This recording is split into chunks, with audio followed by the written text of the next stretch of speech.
Joining us now via Skype, Matt Mernagh joins us from Toronto. Matt suffers from scoliosis, fibromyalgia, depression, seizures caused by an inoperable brain tumor. Matt joins us via Skype from Toronto. Matt, are you there? Matt, how are you today? Hey, how are you? Thanks for inviting me on your show. I'll tell you what, you look great and you sound great, and I'm sure as people heard me introduce you, and they go, scoliosis, fibromyalgia, depression, seizures. You look great, you sound good. Describe what it's like for those that don't understand what it's like to live a life in your shoes. What's it like? Well, I manage my pain on a daily level, on a scale of 1 to 10, and, you know, it's just a matter of managing my illness, like managing pain, managing by doing stretching, medicating with cannabis, and having a healthy diet. And I'm doing a lot. I feel a lot better these days than I have in a long time. So I'm quite happy to say. Let me just ask you this, Matt. At the beginning, when you were first diagnosed or you were prescribed different pain medications, I'm assuming cannabis wasn't the first thing you received. What was it like at the beginning, and what sort of things were you given by doctors? Well, I mean, we're talking late 80s when I was diagnosed with fibromyalgia, and about 2 decades later with the schwannoma, which is the small brain tumor. But when I was diagnosed with fibromyalgia, it was very rare, and I was actually prescribed Demerol for chronic pain, which is quite an extensive and hard opiate. It's very addictive.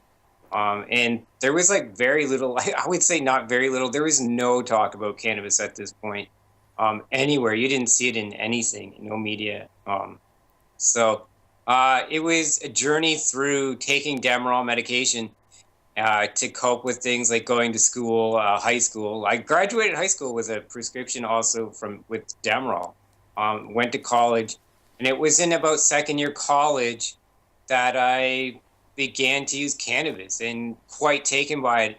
I fell in love with this plant. It's changed my life dramatically. It's been a bit of a rough ride at times with it, but it's been such a passion, and I've been so much outed, and I've spoken so publicly about it since 2002. I have a question. So when you were originally taking opioids and things like that to manage your pain, and then you started self-medicating, after the self-medicating, did you go to your doctor and did you say, hey, can I legally get a prescription for cannabis? How did that kind of come about, and what was their response to that? Well, I mean, I must look young. I mean, when I started, when I was 24, we're talking like this is like like Terry Parker. I know Terry. Your factoid was a bit wrong. It was 1997, not 87. But Terry, like these things, like there was no medical cannabis. There is no talk of medical cannabis until his court case. His court case, there was a big gray wall, an iron curtain over cannabis, and his court case was like a little sliver of light that penetrated that wall. And I guess from there, my doctor and they would have had Section 56, where you had to write to the minister, Alan Rock, to get a license. So there is no way they were going to give it to like a 25-year-old guy, So I had to, the first program they had like 3 doctors. You had to find 3 doctor signatures on an application from Health Canada. I swear it was that big. I'm not lying. Yeah.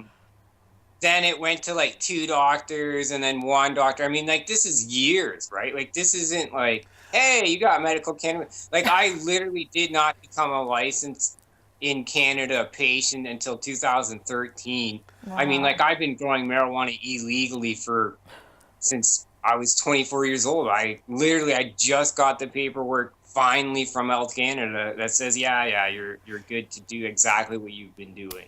You know what? It's funny you talk about like the 1980s like it's the 1950s. Yeah. Like it's as you talk, come on, it was 1987. What did we know then? It's amazing how quickly things have changed. Did you know that immediately the cannabis was helping you, and you'd rather have that than Demerol or whatever else? Was it an immediate thing? Oh yeah, 100%. Like it was like a light bulb went off in my head. It was like, whoa, what, like why did they keep this from me? Like it was like youth anger too. Like there was a lot of that involved. Where it's like, why was this even kept from me as an option? Like this is amazing. I can medicate when I needed to. It helped my symptoms. It just it felt like wow, I was lied to, and it impacted my health. Thanks a lot, society. So it really became something to champion. I'm going to say it became your calling. Yeah. It wasn't just that it, you smoke it and you go, oh my God, I feel so much better. But then you want to spread the word in a sense. And as we said, it becomes, your life. Tell us about some of the things that you've been going through. And as you mentioned, there's been hurdles and obstacles all along the way, but you've never given up. No, I mean, it's been a blessing, really. I mean, I have a journalism diploma, and I have a creative writing diploma, and both those subjects, like I'm a best-selling author because of cannabis and combining my love, right? So that's been a positive. On the negative, I've been raided like 5 times. I've spent time in jail. I spent 17 days in Toronto's worst detention center, the Dawn Jail, which they have since torn down. So that's on the negative. On the plus side, I started a rally in Toronto with others. I co-organized and led for about a decade, the 420 Smokeout in Toronto. That started with like 100 people maybe attended that rally, and 20,000 people attended it last year. It's unbelievable to see. Yeah, it's like that's when I was young. Great picture. It's a great picture. Right? It's not much of a journey. Like, yeah, the Toronto Star. Like, it's been a blessing, and it like, I people look at that and they say, oh, the guy's having a lot of fun. Well, yeah, you have to have fun because, like, yeah, you found a lot of great shots. The there. Elvis and marijuana there. I like I'll that. tell you what, Matt, I have one more that I'm curious about, and maybe we could put that one up and you could tell us what you were thinking on this day. We got that shot? Can Matty see it? Yeah. What were you thinking that day, Matt? That's a thought picture. Well, I mean, that day, this is a good story. Like, that day, you wouldn't know. Like, I was really disabled that day. Like, I could barely walk. Like, I really hurt a muscle in my leg, my sciatic that day. So my whole left leg, like, I was, like, really in a lot of pain. But this is for the Now, which is the Toronto Weekly Now. Right. It's, I guess, the Georgia Straight for you in Vancouver. They came out with this Love Your Body issue for the very first week of January. And they asked people in Toronto to bear all, essentially.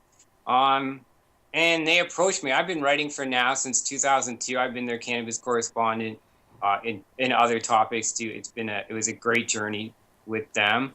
And they approached. They said, "Hey, will you come in and do this? We have this idea." And I was like, at first you're like, "Yeah, I'm a guy. I'll gladly pose naked for you." But it's like an hour or two later, you're like, what did I get myself into? Like, I didn't tell anybody, like, except for a few close people in my life. Hey, by the way, I'm going to go get naked for Now.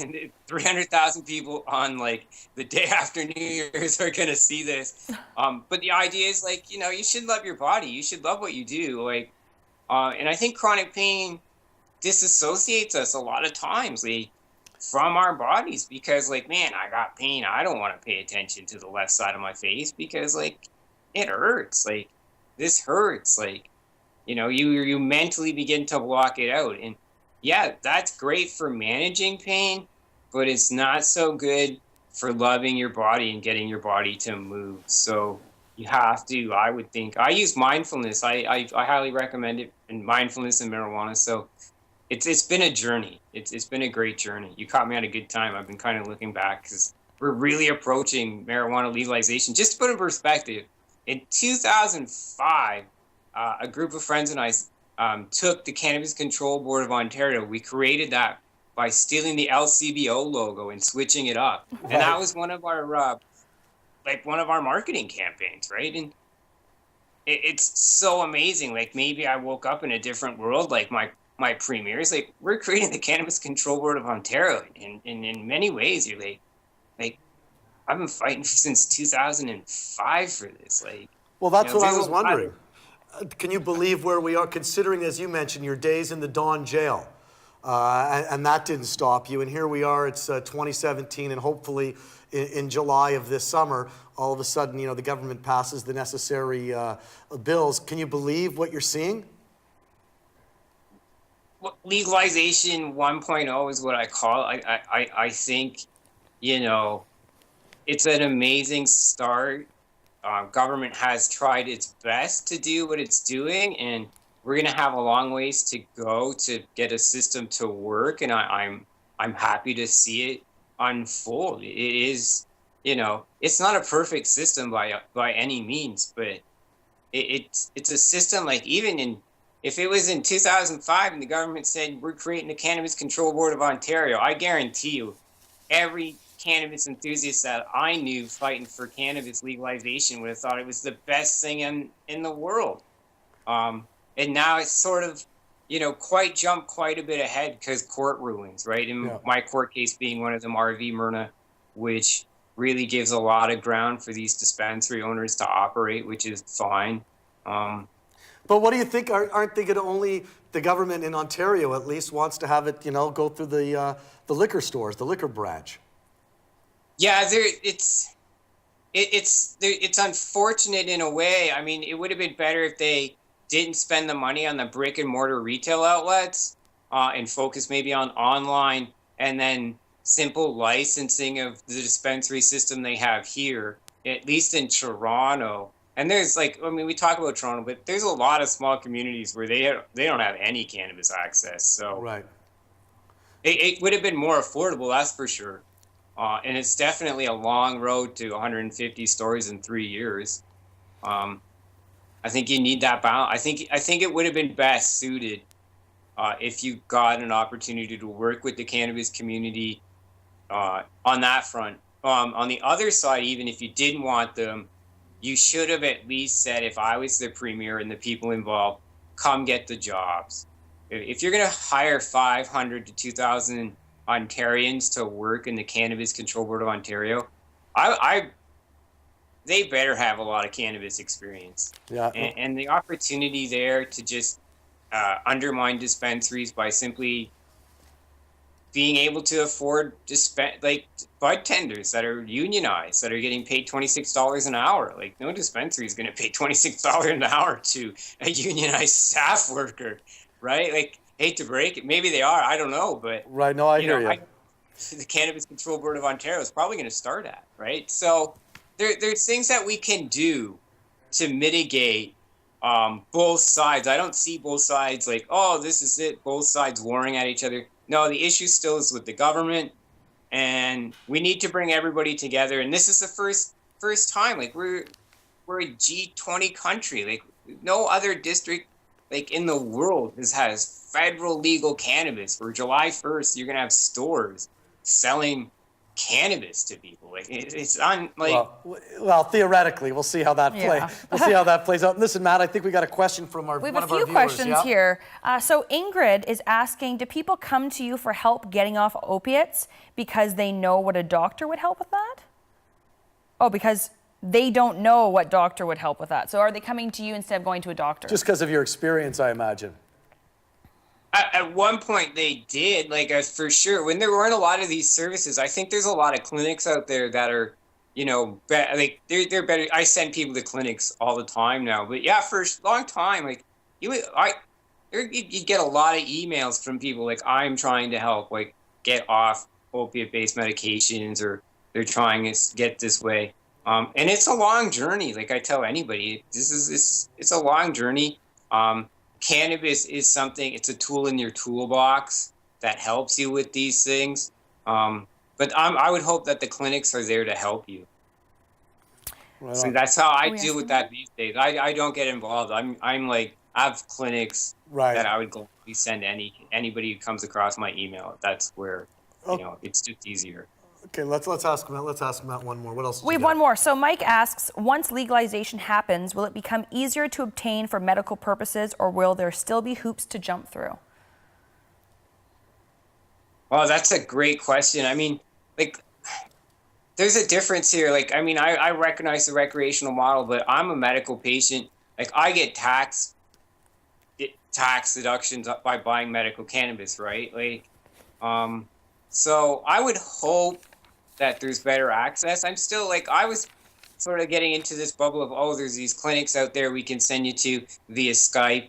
And I'm like, oh, it's getting better. Ontario, by the way, just allowed nurse practitioners to sign that federal document. So this is a great step. But there's still, I hear hurdles. I just heard a hurdle today from someone like, I can't even get the referral from my family doctor to the clinic that you would suggest. And I was like, oh, like that's like not good. Like, you know, like so there's still definite hurdles. No, I'm hoping. Yeah, not every doctor is on the same page as well. We had a doctor on the show earlier, and not everyone in her profession shares the same attitude. Listen, Matt, we're out of time, but I want to say we appreciate yours. Thanks for spending some time with us and sharing your story, and we'll make sure we stay in touch with you as we move closer and closer to July. Oh, thanks for having me on. Thanks for coming. Thank you. That's Matt Mernagh, again, joining us on Skype from Toronto. Suffers from a wide range of conditions: scoliosis, fibromyalgia, depression, seizures caused by a inoperable brain tumor. You heard him mention that. Sounds great, but again, it's helped him tremendously. And he thought afterwards, after he had that first joint, that first bit of cannabis, you know, why is this being kept from me? This changes my life completely. So our thanks to Matt for coming on the show. Thank you.